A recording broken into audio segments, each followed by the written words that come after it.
Ready, set, go.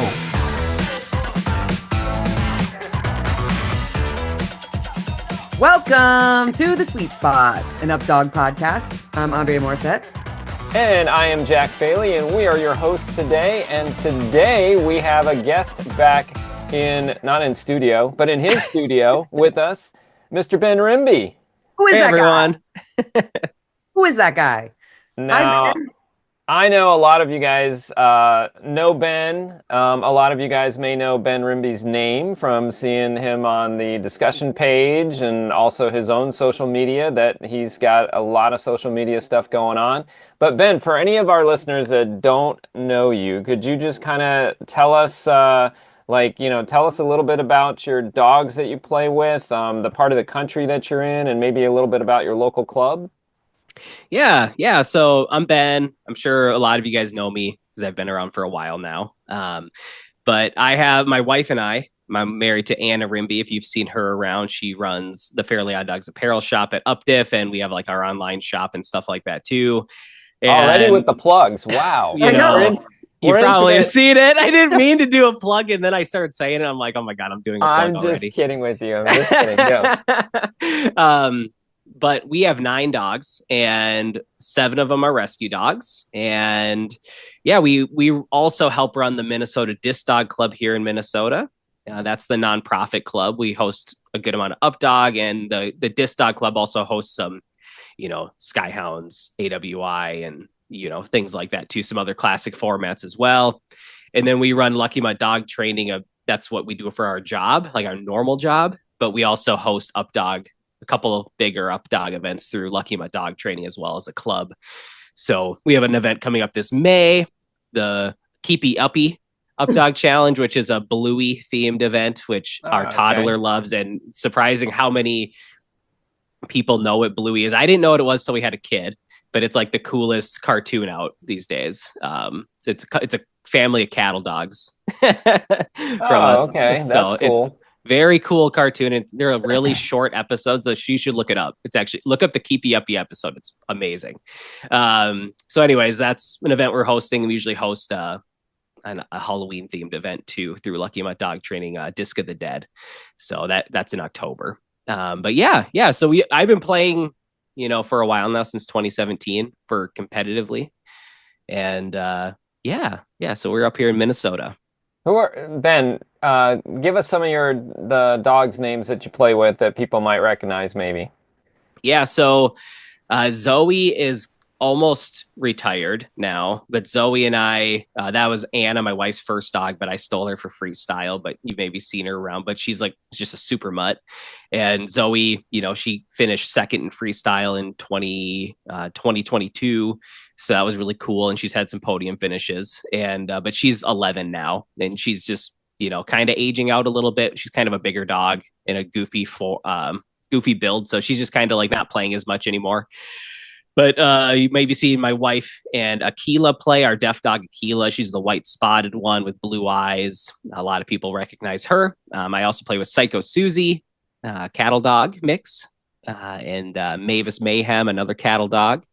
And we got a couple. We have Joy the Flying Meatball, our pit bull, and we just got a new puppy named Lollipop. And we're also Fitz is a Texas healer that is coming up now too. He's a little boy. He's like a midi. He got measured as a midi. So yeah. He's coming up on play age, right? He's a little over a year now, year and a half. Fitz just turned 2 somehow. He looks like a puppy. Damn. So like when we're practicing freestyle with him, people I think are like, why are they practicing freestyle like that with a puppy? Because he just like looks little. like one.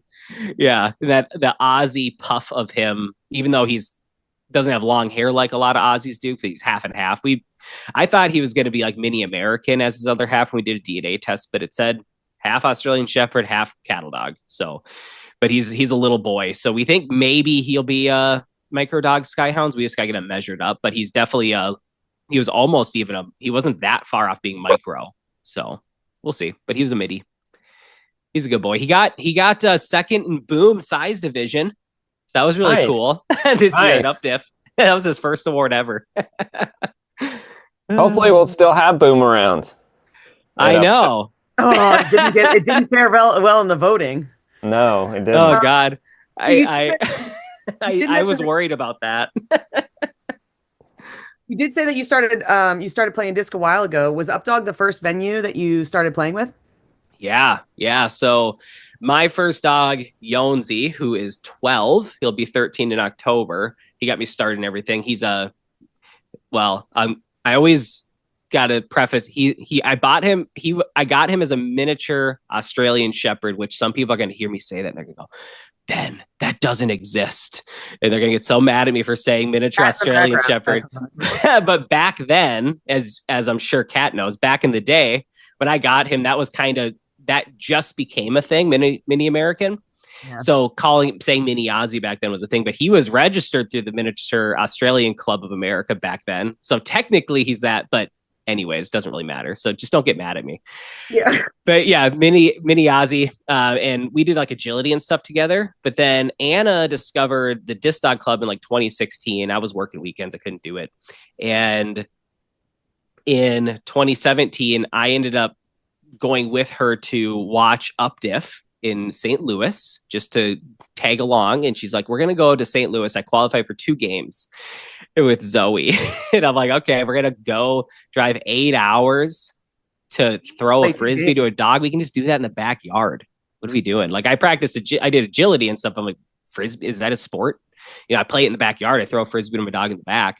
And then we saw everyone playing. We attended the Ron Watson seminar and Gary Duke's distance seminar. And I was like, wow, this is really cool. And I saw people playing and I was just like, oh my God. And I just stopped. I mean, I still did a bit of agility, but I kind of just quit. And I was like, this is what I want to do from there on out. And then I made sure to get like a weekend. I was working retail at a shoe store. If you haven't listened to our shoe podcast, that's what I used to do. So I made sure to get a day off so I could do more competitions and stuff. And that's kind of where it all started. Very cool. So Ben, I know like on your social media, you've always got some cool videos that you're posting. When you develop a new trick or a new sequence, you put it out there and kind of let people see. Most of the things that I see are like freestyle based. Is freestyle your favorite game? Yeah. Okay. I would say freestyle is my favorite. Well, if you're going to call freestyle a game, which I think it is, it'd be that. And if you go like, what's your favorite non-freestyle game? I'd say probably Greedy. Maybe Time Warp, but probably Greedy. But I think Fireball is going to turn into my new favorite potentially. So we'll see. Well, let's go back to freestyle for a second. Sorry, back to freestyle. Because Dre will get upset if we don't spend at least we should talk about 37% of our time talking about freestyle during each podcast. So what is it about freestyle that makes it your favorite? Oh man, it's probably just how you can see different people do different things and score really well. Like you don't need like if you see a team go out there like Dre and Leap, right? Like Leap going out there or Bonnie and Kiddo. Like not many people have a Kiddo or a Leap. Like just a lot of dogs like that out there, but you can still be, Jack and Ferris and put together. And Ferris is a really cool dog, but it's not doing quite the crazy tricks that a Kiddo is going to do or a Leap was maybe going to do. And there's other dogs like that too. But you can compete with them and you can win because you're doing other things that are still really, really cool. So anybody can go out there and go out with their own style and rock it. And if they do well and they do what and if those judges like it and, whatever, if it looks cool and it feels cool and everyone enjoys it, you can still score well, even without only the flashiest dog or just the flashiest person, because you can also have a super flashy dog and play off of that. So everyone's going out there with a different style. So it's just fun to watch. And the more you do it, the more you realize, oh my God, the relationship you need to have to build that up is insane. Like it takes a long, long time to be able to do it well, typically.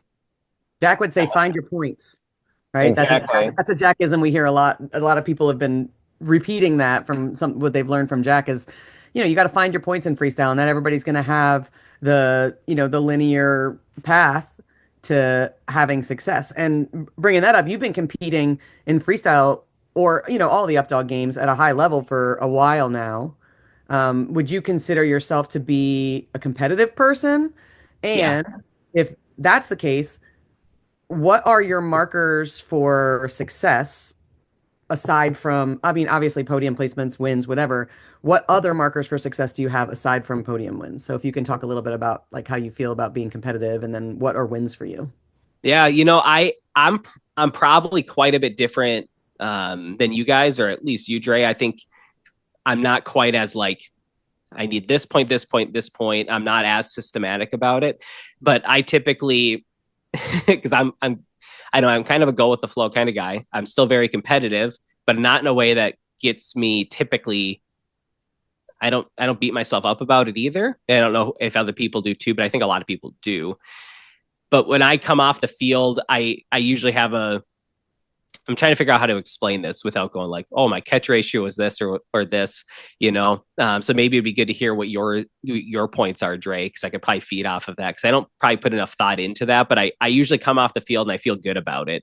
And like Joy, my pit bull, if she's catching, that was a good round for her, because she can do some really cool stuff, but you never know what her big meatball mouth is going to do. And things are just going to bounce off her face sometimes. She has such such a huge mouth for the game. and you're like, you got to close it fast enough. Yeah. I don't know. I think that's an important thing right there, Ben. Like you're saying, is that like you might have different expectations, different goals, different levels of competitiveness for your different dogs. Yep. Knowing what their abilities are and maybe how they might be interacting at a big event. I'm going to definitely have different expectations on my different dogs based on like the environment too, and I know you've talked about that a little bit on your podcast as well, and making sure that you're setting your dog up for success and things like that. Like, how does that factor in? Yeah, I mean, I think that's what you got to build your routine around is that. And, back when I played with Zoe in freestyle, there was like a flip or two, like not much because she wasn't much of a flipping dog. So I just didn't do a lot of that. She was a disc shaker. So she had like terrier in her and she had so many different breeds in her that were just like independent. And she liked to just grab a disc and kill it and just shake it around. And to make that be less of a thing, I had to keep her in motion a lot so that if you had to do a pause, like a quick dramatic pause into a thing, she's going to pick up a disc and start shaking because she's like frustrated or just wants to do her own thing. So I just had to keep her in motion, but she was not a border collie. And, I had to figure out a routine that worked for a bigger dog that's not a herding dog, that's a hound terrier mix, and make it look cool. So there was a lot of trick throws, and I had to figure out how to just throw a lot, basically, and vault. She was a really good vaulter. Her overs, they're fine. Nothing too flashy, so you can mix in a little one. But, some dogs, they fly over you with an over. And you're like, okay, I really want to showcase an over with this dog because they power through that. You kind of build a routine around what that dog looks good at. And some dogs hate vaulting, right? And some people, and it's not safe for that size or something. And you can build a routine around specialty throws and movement and stuff. I think that's one of the most challenging. It's one of the things that makes freestyle open to lots of people. Like, in other words, like you don't have to do what this other person is doing that you see on the field. So it makes the entry into the game of freestyle very, I won't say easy, very available, right? Like, so knowing that I don't have to do exactly what Dre and Leap did, I can say, okay, I can set my own path, but that's also kind of hard too. Like there's, going back to the game of Boom, I can watch. There's there's different strategies and stuff, but there's a straight line to how to play a good game of Boom. Like I need to be an accurate thrower. I need to move my dog in a zigzag pattern down the field to get some catches. Like it's pretty straightforward. Freestyle is very open-ended, and that's a good thing and kind of a challenging thing, right? Like for a newer player, how how would you go about like talking to a newer player about starting freestyle? Oh man, yeah, that's a good question. I think we always have to look at who the dog is, like what's their. So Zoe, for example, just because I think there are a lot of people who play with a dog who's like Zoe, and then they try to fit it into a normal herding dog mold. And we just decided we're not doing ruts with her. We thought that it was weird for her legs, and a lot of that's a rut, which is like come through your legs, catch it like a rut flip type situation. That's like a super normal move you see a lot of dogs do, but with Zoe I just never did them. But guess what, you can still do well with that. But she wasn't that quick twitch, quick pop dog that would pop through your legs, and that leap I just didn't think was safe for her body style. So we worked around it and did other things. But if it was a border collie or like a cattle dog, or most herding breeds, or just like a super quick twitch breed, yeah, it's perfectly safe, and it's definitely a good move to start teaching them. But you just got to look at who the dog is. And, I usually go towards how can we create some flow together so you guys are having some success. Let's start building a couple sequences. What kind of trick have you taught some tricks? Do you know any types of trick throws? Do we have some flat work? And then you kind of start building it together a little bit so you can have some movement. So I'm going to kind of connect this, even though it's not exactly connected with freestyle. But Ben, I mentioned your podcast earlier, and I've listened to a number of episodes. And one of the things that I really like about what you and Anna talk about is kind of that relationship with the dog and knowing what your dog. And like here in freestyle, we're talking about what your dog can maybe do on the freestyle field, what their skills are, what their strengths are, but also you just talk about just everyday life. Like, what are the triggers for my dog? What are the things that my dog can handle? What are the things that maybe are going to make my dog not feel comfortable? And I need to kind of be aware of those things. Can you talk to us a little bit about like you started this when you started the podcast? First of all, you and I were talking about podcasts like a year ago, at least. Like I know you and I talked about podcasting way before Dre and I started doing this. Yep. And what is your goal tell us a little bit about your podcast, and what's your goal with the podcast in terms of helping dog owners be successful with their dog? And when I say be successful, outside of like competitions and things that we're talking about. Yeah. So like my quote unquote day job is we're dog trainers, and I work with a lot of people. And I think when you listen to this, there's a lot of crossover into dog competition with it too, because it's just living with the dog. And I also think people with kids, even that's not really the platform of this, but like a lot of my clients have kids, and you see them doing the same things with their dogs as their kids, and the things that they get frustrated with, it's just the things that they're raising and they don't know what to do in situations. And on the freestyle field or on the disc field, sometimes things aren't going the way people want. And how do I make this more successful? This isn't going how I want it to, and it's a competition and all these things. And then sometimes my dog's just barking at dogs on a walk and it's not going the way I want it to. And it's embarrassing feeling because this person's judging me maybe of my dog barking at them, and then, are these people judging me on the freestyle field? Yeah, they are judging you, but literally. And not just the judges. Yeah, you asked for that. So it's hard, but you signed up for it. And that's maybe why there's, I'm going on tangents, but that's maybe why games are such a big thing, because people are like, at least it's a black and white judging thing, but you don't have to play freestyle that way. And there's different ways to do it. So we just need to all go out there and have fun. But the big piece of all of it, and I actually break it down when I get really geeky with my dog training stuff to make it make sense for people in a way that they can go, oh, that makes sense. If we are looking at dog behavior, I put it into a food pyramid in the base of it, where your most important piece would be on the old school food pyramid, where the carbs would be, management. How do I manage the situation? We were all lied to, by the way, about the food pyramid, but go ahead. Just open up a whole new can of worms. I know, right? Management would be the base. So how do I set my dog up for success in this situation? So there's a bunch of training stuff above that, but without setting them up for success, you're going to be, it's not going to be very easy. And you lessen management, you up their, exposure, or like you can add new tricks or new things, and you can give them more freedom around the house or on walks and all this stuff as they earn it with the training and stuff. And as they show they can handle it. But a lot of people don't do enough management to set their dogs up for success. And they just kind of let them do what they want to do. And then they're constantly getting mad at them and correcting them and telling them what not to do all the time. And that's not my style at all. But I had to learn that. Sure. Yeah. That reminds me a lot of parenting. To be honest. And I think maybe it's because people don't see dogs as equivalent, perhaps. Maybe. And people manage, in general, people manage their children.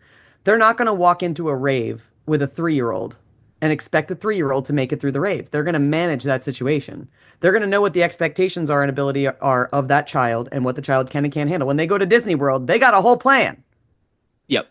People don't do that with their dogs. They just take them to the dog park and then unclip their leash and just let them go, and then they get surprised when shit happens. So I thought, just from how you were sharing that, it was just a really clear example of the same way we would manage humans to have success going into a situation. If you're a caretaker, if you're a parent, if you're someone helping a friend, if any other human, we're not that different from dogs, yo. No. We just don't take the same considerations as for dogs. We're looser with them with our corrections. We're more permissive with what we allow them to do. We don't give them the structure, and then we just get mad. Like, they're not any different from a child.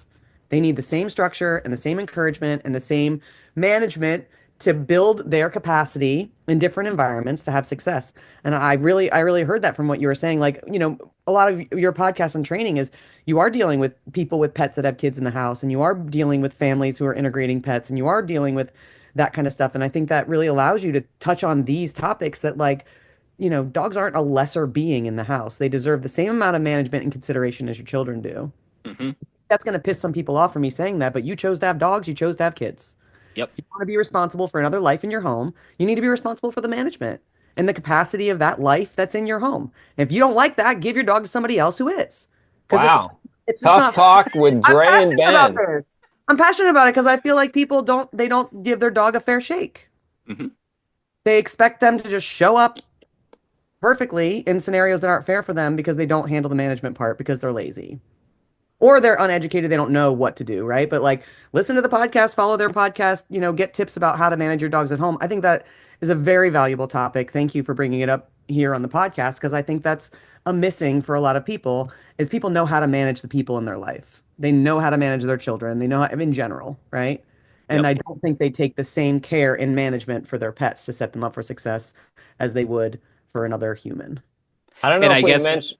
Oh, one more bit just off of that is, and I do think I 100% agree with that. But I even think I see it. I think there's a lot of people in the world who also we're constantly just telling our dogs what not to do, but they're also telling your kids what not to do all the time. You can have a conversation with a kid, but also if you're always saying no, stop it, knock it off to your dog, there's probably something we can be training. And I also think that's like, hey, what could we do with our child to, there's going to be no's that happen, right? It's going to happen with your dog too. I'm not like crazy to think that you're not going to say no sometimes, right? But if you are saying it, there's something that we need to probably be doing to help guide them towards what we want them to do, so those behaviors happen more often. And then if it's happening with like a child too, then you go like, hey, what can I do to set them up for more success? And all those sort of things. And what can I be working on to help teach them this? But with a kid, you can have a conversation once they get older. My 3-year-old, you can, but not that deeply, they'll lose focus in a second. But with a dog, you have to use value and rewards and like add value to what you want. And you have to have trust between the two of you. And all you're doing it, the same thing with the kids, is all you're doing is telling them no, they're not going to trust you for any resources. They're going to take resources, sneak resources, try to get away with resources and get more punishment. And maybe they'll start guarding them then too. Yeah. So you never know. So just a really valuable line of conversation. And the thing there too that Ben said that connected with me, obviously, I've said it before many times on the podcast. I was a educator for over 30 years, and lots of connections between what we do with students in the classroom and what we do with dogs when we're training them. And one of the things when, like Ben just said, instead of telling students what they're doing wrong, where all their mistakes are, but also pointing out, hey, what are you doing correctly? What are you doing well? And being really specific about it. Great job doesn't really mean anything to me, but that was really great as you were thinking through that problem and you figured out that you needed to take the tens and take that away from the hundreds or whatever it was. I was a math teacher at the time, like telling them specifically what was it that you did that was really good. And like Ben's saying, with a kid, you can have a conversation with them. So they know specifically what they did really well. Something that I had to learn was with my dogs, that's a challenge. And that's why, I know whenever I'm working with my dogs, marking them really specifically and trying to get that mark at the right time is super important, because that's telling my dog, which part was good. When I did a down, or when I grabbed the big fuzzball off the floor when I did the ground and put it in my mouth. Which part of that was good, right? So I think it's just really cool connections between what we know works with humans and what we know could work with dogs, but just our communication has to be a little bit different. Yep. Exactly.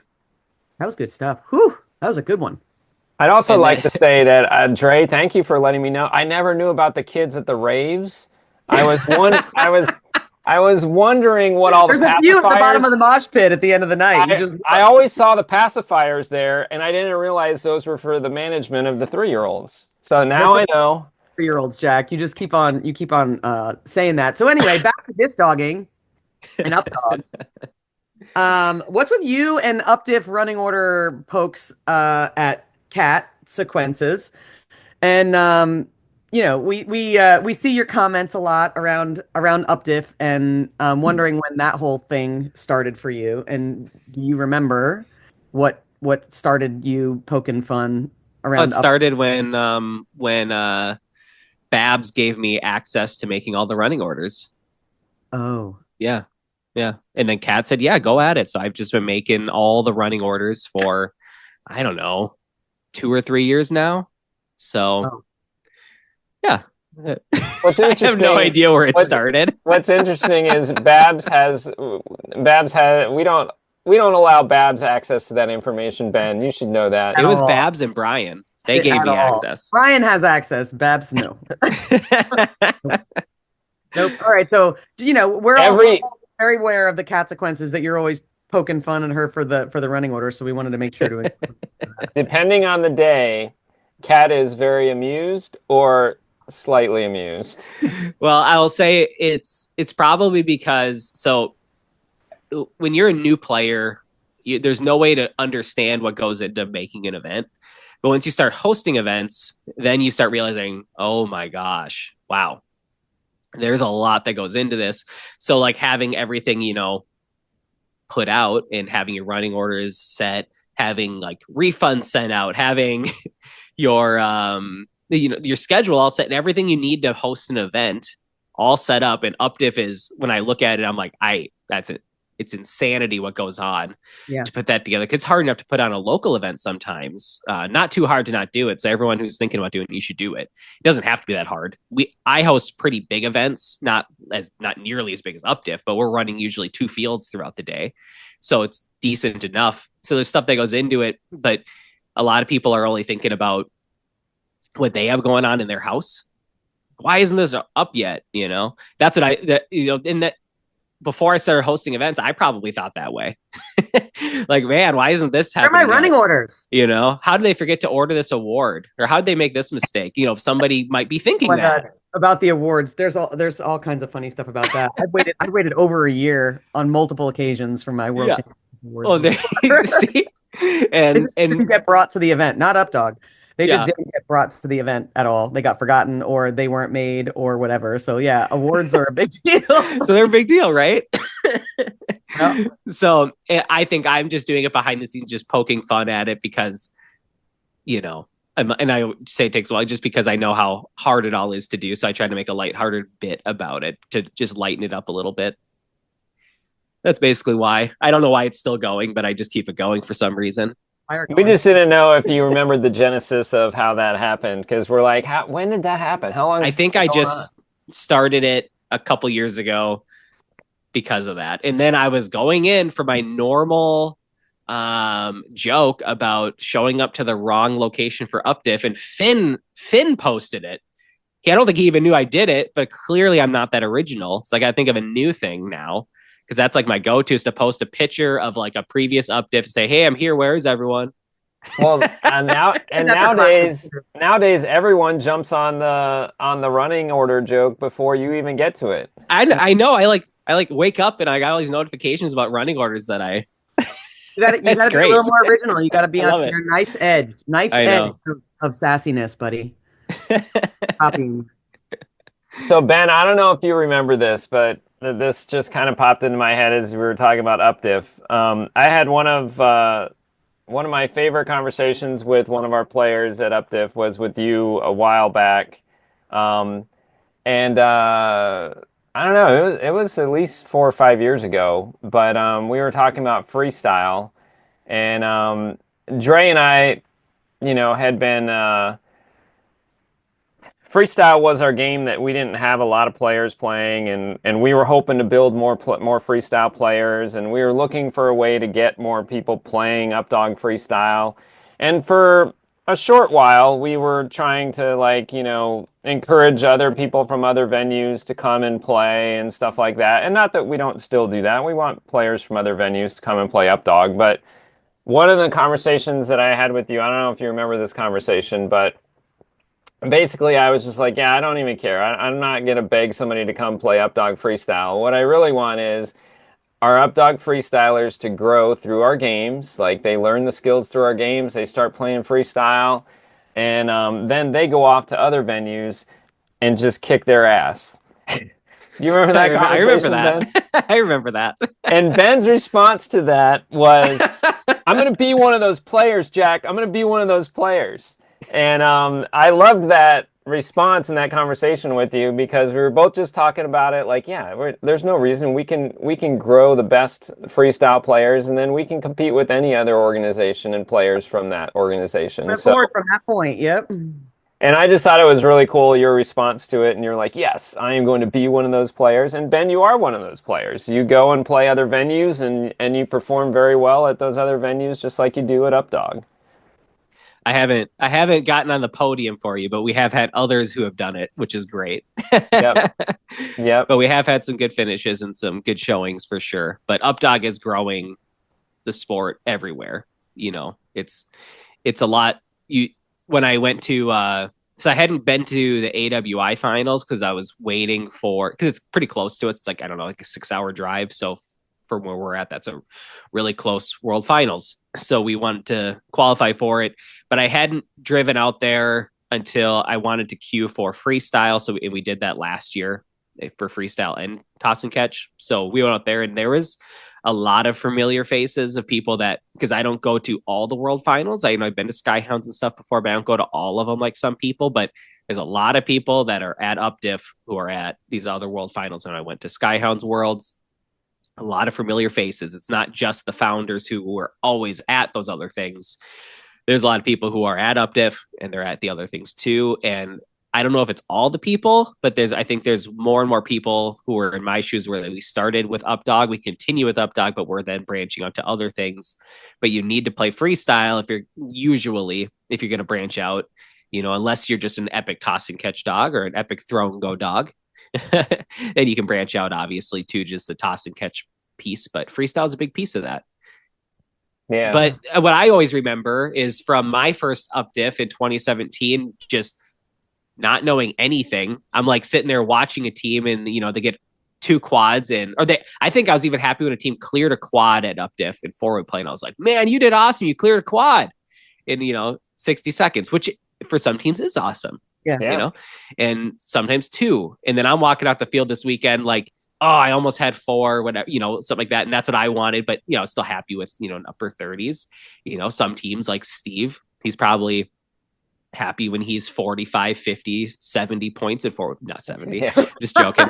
But every team has their different expectations in there. But back to the point is, when I was brand new and I was at the banquet, you gave a speech and you said that you guys created the games to, and I'm pretty sure it was you, Jack. I don't, maybe it was Jason, but I'm pretty sure it was Jack who said this. And it was all about, if you can play the games, then you can play freestyle. Like if you can play all the games well, then you can probably play freestyle well. And four-way play maybe being one of the most obvious ones of like free flowing. And even though a lot of people do the Z pattern, you still have to be able to flow and have disc management. And even though I think I heard you guys say it's not really played the way you thought it was going to be played, it still requires a lot of freestyle aspects to it. Time warp, a triple throw is a common like fun trick in freestyle, throw. There's time warp, right? And, all the games have like elements to it. Sometimes you have to bring the disc to your hand. Sometimes you need to drop it at a distance, and all these things play a role in freestyle. And I remember that distinctly. And I didn't even know anything about disc competition, but that is something that I took with me from that first one. So you should give that speech more often at UpDiff. You never know. You haven't said it since, I don't think, or maybe you have, but I probably have said it, just not at UpDiff. I usually am told that we don't want things to drag on at the banquet, so I probably have been silenced a little bit. Probably, But no, that is, I think a lot of players have kind of figured that out too, that they can take those skills and put those things together. And again, going back to the ease of entry into the game of freestyle, like if they just think about some of those things that they're already doing, you can put together a 90-second routine with, a time warp, a spaced out, a four-way play, and, and some few other tricks that you might pull out. Yeah. Well, I don't know if I'm 100% at this standpoint anymore, because I do think it's good to go in and have a couple sequences. But I'm also, what I used to say to everybody, and I don't think I'd be totally away from this, because my first freestyle routine was just backhand throws back and forth. And that's what got me started. And I said, I don't think I would ever play freestyle, but hell, I'll go out there and do that. I'll just throw a frisbee around, and that dog didn't really like playing with multiple frisbees all that much. He never got that good at it, but he had years of playing with one disc, but he could play with a few and do some drops and stuff. And he did some tricks. And at one point, Jonesy, he's 12 now, but like at one point he was the number one cumulative level 1 freestyle dog it turned into, but he started with, backhands, and he was never a great freestyle dog, but he got to play a lot and have fun. But that's what started me on the journey. And then I was able to, Anna let me play with Zoe, and I was able to do more things with Zoe. And then it got more and more, competitive, but also just more fun to explore it with, because she was just more open to doing that stuff. So that's what brought me up another level. And, anyways, I don't know where I'm going with this, but it's about fun. Freestyle, so we don't care. Yeah. I know. I'm like, where did I begin? I just kind of went on a tangent, but anyways, yeah. I have a thought in my head. The only thing, when it was brought up from your four-way play conversation, if that wasn't how we intended the game, the only thing we have been, in my opinion, the only thing I could think of, that we've been unable to really get people to do inside our games that I think is a critical freestyle skill is alternate throws. We've set up every game to force alternate throws on the weak side, like to make it more efficient, reverse spin, like anything else, and people just find a way to throw a backhand directly at their dog and their dog to catch it. It's like, no, I will not throw a sidearm or an overhand. So for me, I think it'd be cool if, whatever we can even make it a level 2 of a game or something like that, alternate throws get you more points or something, because I feel like that's the one big thing that we're not really converting, because four-way play was not designed to be all backhands. The Z pattern broke the game. Like it was supposed to be reverse spin, working on some zigzags and directional movement. And now everybody, found a pattern so that they don't have to throw alternate. So when I go out and throw four-way play, I like throwing alternate throws. It's way more efficient. Darn those strategists. Yeah. So, well, maybe we'll have a level 2 of a game later on, or another level 3. another game like, either gives bonuses to or forces some sort of alternate throw, or like maybe there's a category of different throw types where you get like 1 point, 2 point, 3 points for the difficulty to a zone. I don't know. Jack is the game maker, but I feel like that's really the only thing that's been missing in our games that we haven't been able to transfer to the players is being committed to using alternate throws to create better space for your dog. So I have a game that Yeah. we do. You know how clubs like, St. Louis Dis Dogs has games and stuff. Yeah. MNDDC Friendly. also has made some games when Rue and Josh ran it back in the day. And when Dis Dog, I think I heard, I could be totally wrong, so don't get mad at me, but I think I heard Catch 22 was one of the first ever Disc Dog games made. You guys might not even know what it is, but at Minnesota Disc Dog Club had made it years and years ago, and it was maybe the first, or at least one of the very first games ever made, other than Toss and Catch and Freestyle. We still play it to this day at Star Jam, and it's our one competition Minnesota Disc Dog Club hosts under the lights, and we do Catch 22 still there, and it does have alternate throws in it. You don't have to do alternate throws, but you get like, I got to double check the rules because I only play it once a year. But you get an extra like half point or point if you do this throw as an alternate. And there's like 2 boxes. You stand in the middle and you're throwing alternate through the boxes. And there's no timer. It's just get a catch in that box, go boom, boom, boom. And you have your so many throws. But a lot of people, and if you end fast, whoever does their throws the fastest, you get like that goes into like placements later or whatever. Yeah. Cool. So there's like a time element to it. So you want to do it quickly. So then you go, how fast do I want to do it? And then do I want to risk the miss with an alternate throw here to that distance to get a catch in that box? And it's always a interesting strategy to see. Like for me, I would think it's more risky to throw a backhand to my right side than it would be to throw a sidearm. So like you're saying, the risk of throwing that, it's less risky to throw reverse spin. Yep. So that side's easier for the dog to catch, right? But it's just the mentality. It's just the mentality. Because when we started in this sport, you start as a freestyle player and a toss and fetch player. There was this dogathon. I don't even know, Jack. This dogathon started well after. When did that start? I think Disc Dogathon was out there. It just wasn't being played. I think Disc Dogathon, because to me, I don't feel like Disc Dogathon started getting popular until after Updog started. Yeah. But I do think the games were in existence. They were, and prior. Yeah. But yeah, it just wasn't very popular. People weren't using it. They were just pretty much doing the classic, and that was it. Kat is whispering in my ear over here. She said it. I'm pretty sure Disc Dogathon was out a decent amount before Updog. Yeah. 2011. Yeah. So anyway, that's interesting. But yeah, I think it would be cool to add that as like a bonus in one of our future games or something, just to kind of press that point. But I feel like we've been really efficient and successful at having all of our games hit their intention of helping to develop freestyle skills. I just feel like that's one that's kind of fallen through the cracks. There are currently, Dre, 2 games that incorporate it. We just have to get them out there. From my standpoint, I always thought, and I'm probably wrong on this, but I always just assumed that you guys were like, hey, Disc Dogathon's a thing. And when I've played Disc Dogathon, when I do, like we're hosting one in June here with our Updog and Hero Cup stuff. But when we do that, I always feel like there's less strategy involved in Disc Dogathon. Like you can only do so much within the game.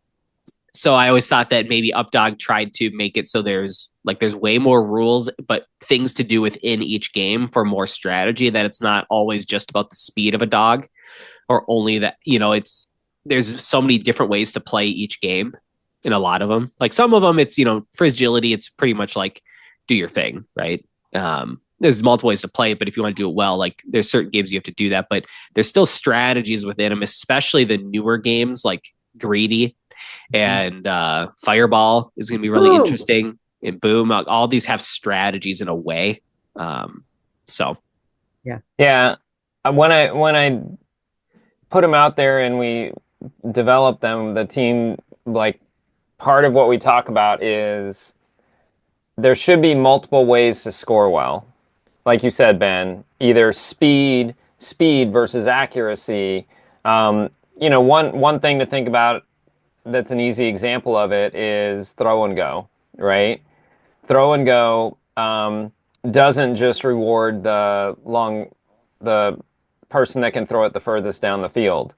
If you've got a fast dog and a super fast handoff, you could beat that person that can throw further down the field. Now, if the person level 2, if that person's throwing far downfield, and I can be accurate the whole time, then I'll probably beat the fast dog with the fast handoff. But if I slip up, the fast dog with the fast handoff could beat me. So again, like differing strategies. Like I didn't ever want any game to kind of preclude or exclude, I guess would be the correct term, a dog or a human because of what they could or couldn't do. Mm-hmm. Yep. Makes sense. Is there before we circle off Go to to another Time Warp. Yeah, is there anything that you want to talk about to plug your podcast before we I don't think we actually even said the name of it, did we, Ben?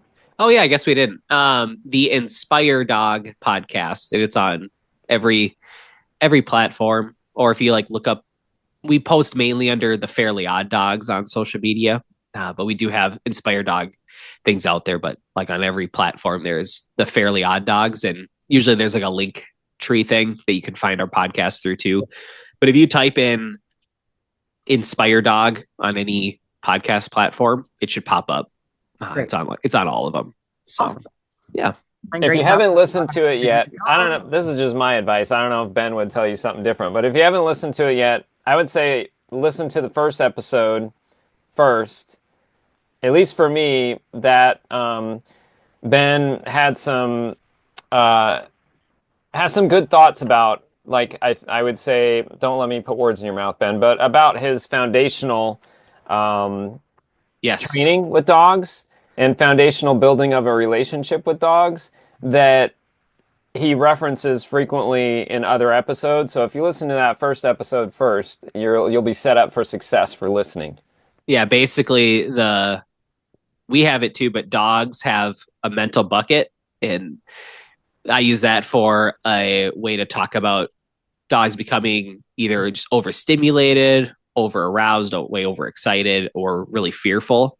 Like if you go on a walk, I always say, like if your dog's at updiff and they're not playing the same that they normally do, they might be a little more fearful or a little bit more amped up about all the stuff going on. Could be both, could be one or the other, but their bucket's probably too full, and then they're not able to play the way they normally do, maybe at your smaller local event. Or if you're on a walk and you're trying to get your dog to not bark at the other dog and they won't take a treat from you or reconnect with you at all, their bucket's too full to even think about, they're too overstimulated. Like there's just water splashing everywhere in their bucket. It's a good way to visualize it. And they can't think about reconnecting with you. There's all this other stuff going on. So there's things we need to do to make their bucket bigger. An up dog friend of mine who I got to still get back to about his reactive border collie that I'm helping with. I just don't want to say his name. But he said his dog's, he'd probably be fine with me saying it, but I'm not going to say it. His dog's bucket is the size of a shot glass. So he's like, everything just makes it explode right now, so that's that can happen. So every dog has a different size bucket, and some fill faster than others, and our goal is to make the bucket bigger so they can handle more without hitting over threshold. So it's kind of a big piece, and episode 1 dives all into that, and we use that as a big reference. Cool. Yeah, that's for people too. Like exactly. And if your bucket's too full, good luck, handling the situation how you're supposed to. You're not regulated. You're not regulating anybody. You're making it worse. Exactly. Because then you're going to start jumping into punishment, corrections, and freaking out because you can't handle it. Just like your dog's freaking out. Yep. That's it. I had that just made me think. I was having a conversation with Kat maybe, I don't know, a month or so ago, but about how much different it is for me to train with my dogs now, that my life is different than it was when I was, I would wake up in the morning at 5 a.m. I was out of the house before 6, driving to work, getting there at like 7:15. I'm working till 5. Then I drive an hour home. I get home and there's like a half an hour of daylight left, and I'm trying to get all the dogs out to, to work. And I'll just say it, the most frustrating was when I would pull out Remix, because he is so high energy and so just raring to go. And as soon as you get him out, it's nonstop barking. Like my bucket was so full, Ben, that as soon as Remix started So barking, as Remixes. as soon as Remix started barking, my Throw it, just go. exactly. But it was so hard working with him, and I would get frustrated, and I would find myself getting upset at him, and then I'm like, that's not what this is supposed to be. So then I would just go put him up because I didn't like how I was handling him. But it absolutely, man, it's so important that we manage ourselves as well as our dogs, and that can impact you in terms of what you're able to then get done during that training session. Yep. Exactly. Who's feeling time warpy, people? All right, Let's do let's stop being so serious. These Let's get ideas on with our and time warp over an hour challenge. again. Don't right. worry, I'll edit all that out. Really, Edit it's just it going to all be out. like the first 5 minutes and then this time warp I always have challenge. this grand idea that we could do 25-minute episodes, and we never do 25 episodes. Now with my long-winded answers. This is great conversation, and we're grateful for the insight from Ben. But now it's time to do our time warp challenge, Ben. Our time warp challenge, let me tell you a little bit about it. 60 seconds. We're going to ask you 10 fun questions. The object is to answer all 10 questions in that 60-second period. You can pass, but we do heckle you for that. And there's usually at least one question in there that is gonna just take a little more time. So don't waste time. So just real quick, just first- answer the question. Yeah, just first thing quick, that pops in your head. Don't spend too much time like reflecting on the question. There's going to This be is dangerous. one question in there that's going to take a little bit more time. So don't waste time on the easy ones. Okay. Okay. Are you ready? Sure. All right, Jack. I'm first this time. Yeah. Ready? And wait, who's going first? I'm asking the question first, and then he's asking, and then I'm asking. We're just- Okay, we'll just go- I'm only answering, right? You're the only one answering, Just Ben. making sure. I was like, wait a second. You don't have any of the questions, Ben. I know. All right. Well, you said you're going first, and I'm like, wait, is Dre answering questions too? Am I supposed to sit back? Well, usually because I do the timer, Jack asks the first question, but the first. Have you question- seen that show, The Floor? Yeah. No. I was like, I saw somebody once go up there and it was their turn and the time's clicking down, but they thought it was the other person's turn. I just wanted to make sure I wasn't stuck like that guy on the I floor saw show. that. Yeah, I saw that. They wasted like 15 seconds. Yeah. I don't want to be Like, that well, guy. they're done. All right. Are we ready? Yep. All right. I got the timer ready. Ready, set, go. Would you rather listen to music or a podcast? Music. What is your favorite dog disc to throw? Superstar 235. What color is barbecue sauce? Reddish brown. How many black marks do you think that you have on the Catsequences marker board? 5. What's something that people would be surprised to know about you? 35 seconds. That's not the hard question. Oh God. 27 Wait, come on. Jesus. seconds. 20 seconds. You were in a Jesus. band. You were in a band. I was in a band. What Yeah. is the last thing you purchased from Amazon? New Pro. Name 3 types of flowers. Flowers, lilacs, daffodils. Flowers is not a type of flowers. Did I say flowers? Yeah. Oh my God. End time. Did I seriously say that? It was going really well up to question number 4. I didn't and know then anything went unique crash about and myself. I'm burn. like, I don't know. I talk about myself so much. I'm like, what's unique? You wasted like 20 seconds on that question. Because I talk so much, I think I say everything about me all the time. I'm like, what's unique? The flowers was the doozy. That's the one that we expected you to take a little bit more time on, but you lost. Did I it. seriously say flowers? Did. Yeah. You said flowers. You're like, all What a right, weirdo. 3 types of flowers are flowers. flowers. That's fantastic. I don't even remember saying that.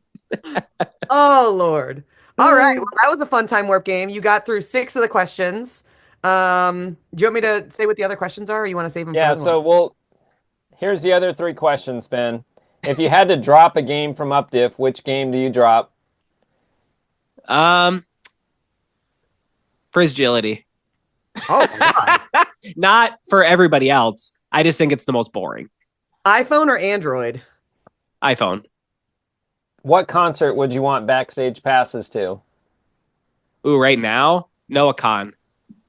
Listen to a lot of Noah Khan now. You know who Noah Khan is. I'm gonna have to go look that up. Yeah. Awesome. So now Seems like you a cool sort of dude. completed the time warp, but just not in time. Oh, right. that's okay. And you still need a third flower. Still need a third flower. True. Roses. Just go with roses. Didn't I say roses? But you said tulips. Oh my Yeah, you God. said So like I you said in my head lilacs. was I like the roses. tulips or something. And I think what came out was flowers, even though I thought I said roses. Like that was what I thought I said first. Yeah. Nope. That's hilarious. Thank you for being on our podcast today. You definitely brought a lot of cool conversation and value. Several topics that I'm definitely passionate about, and hopefully our listeners will enjoy that part of the conversation. This is probably one of the coolest podcasts we've had for me. I really enjoyed this conversation. So thanks, Ben, for being on our Thanks for podcast. having me. Yep. And we'll see you this weekend, Dre. For Yeah, the I'm seminar flying up there coming out to tomorrow. Minnesota. So it'll be fun. Oh, yeah. I'll have to hang out, get some dinner or something. Yeah. Awesome, guys. Well, Ben, we'll see you guys around. Yep, Ben, thank you. I just wanted to say thank you as well. Thanks for being an Updog supporter. And if you haven't yet listened to the Inspired Dog podcast, please check out Ben's podcast. It's awesome. And we will hopefully see you guys on the Updog field soon. In the meantime, Dre, Be kind to each other, and be kind to your animals. See you later. guys.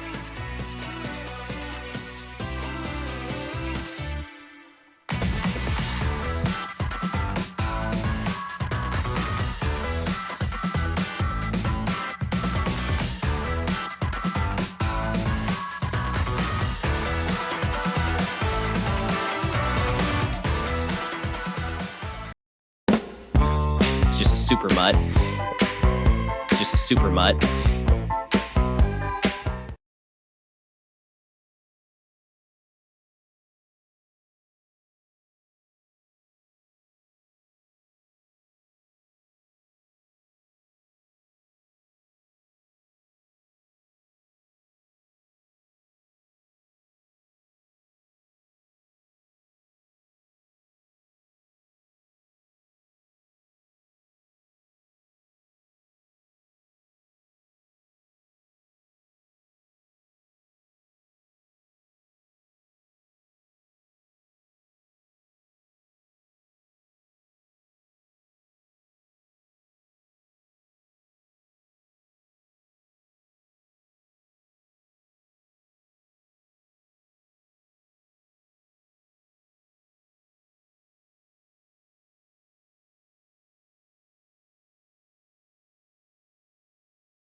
maybe seen her around, but she's like just a super mutt.